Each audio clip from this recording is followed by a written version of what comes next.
It's 2 a.m., you're wide awake, replaying a conversation from 3 weeks ago. Did you say the wrong thing? Did they think you were weird? What if they're upset with you? What if this ruins everything?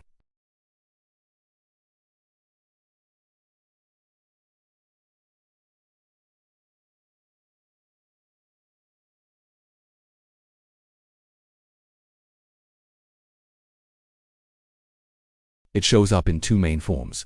There's rumination, where you obsessively replay past events, analyzing what you did wrong and what you should have done differently. And there's worry, where you obsessively imagine future scenarios, trying to predict and prevent every possible problem.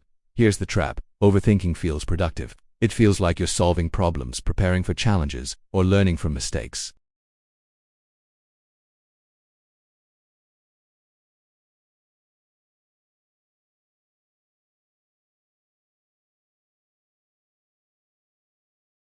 And it's exhausting.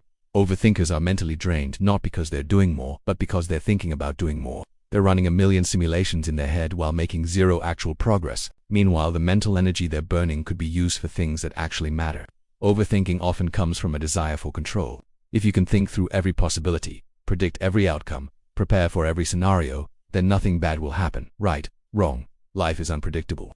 No amount of overthinking will give you complete control. It can also stem from perfectionism.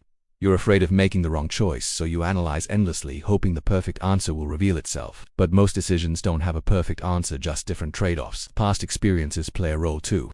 If you've been criticized, rejected, or hurt before, your brain goes into overdrive trying to prevent it from happening again. So you replay conversations looking for hidden meanings. You imagine worst-case scenarios to prepare yourself emotionally. And for some people, overthinking is a form of procrastination. It's easier to think about doing something than to actually do it. So they analyze and plan and reconsider, all while avoiding the discomfort of taking action. Breaking the overthinking cycle takes practice, but it's absolutely possible. Here are 5 strategies. First, set a decision deadline. Overthinking thrives when there's no time limit. So create one. For small decisions, what to eat, what to wear, which route to take, give yourself 30 seconds to 1 minute. For bigger decisions, give yourself a set time frame, maybe a day or a week. Gather the information you need, then decide.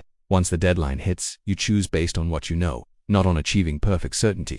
Second, practice the X of October 10 rule. When you're overthinking a decision, ask yourself, how will I feel about this in 10 minutes, 10 months, 10 years? Most things that feel huge in the moment won't matter at all in the long run. This gives you perspective and helps you realize that overthinking it isn't worth the mental energy.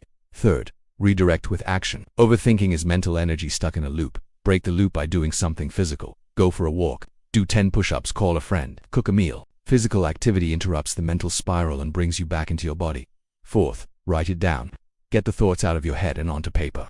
This does 2 things. It stops the loop from continuing in your mind, and it lets you see your thoughts objectively. Often, when you read back what you've written, you realize how irrational or exaggerated your worries are. Fifth, accept uncertainty. You will never have all the information. You will never be able to predict every outcome. Life requires making decisions with incomplete information, and that's okay. Successful people aren't the ones who never make mistakes, they're the ones who make decisions, learn from what happens, and adjust. Let's say you sent a text to a friend 3 hours ago and they haven't responded. Your brain starts spinning. Did I say something wrong? Are they mad at me? Should I send a follow-up? What if they're ignoring me on purpose?